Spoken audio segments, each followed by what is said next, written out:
the Iggy brand, especially if you look overseas, like in Australia, the brand is like huge. It's a worldwide brand.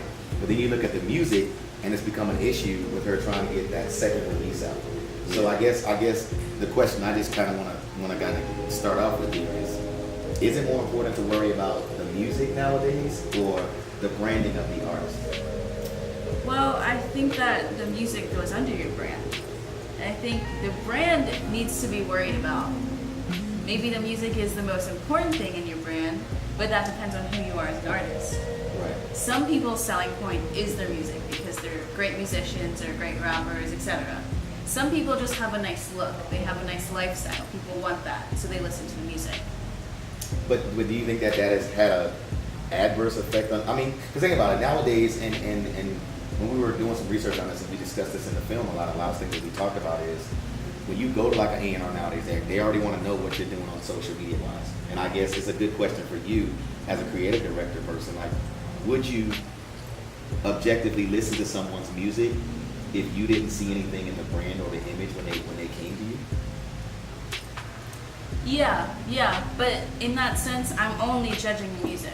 I'm not judging their brand as a whole.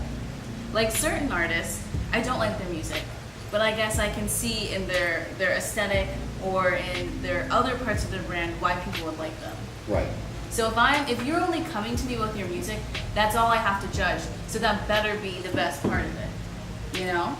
If you don't have anything else to show and your music sucks, what do you have to offer? So my next question is, so do your brand ever overshadow your music? Because you're talking about Iggy, like she's searching for the next Yes, single. I think so. Right, but now her brand is such a big thing, it is more like she don't really need a single now. No, I think it does overshadow, especially if it's negative. And I think Iggy's a good example because remember when Iggy was going through so many things, like they couldn't control her on Twitter, Right. and she would get in like these arguments with somebody who was just like a person with Twitter fingers.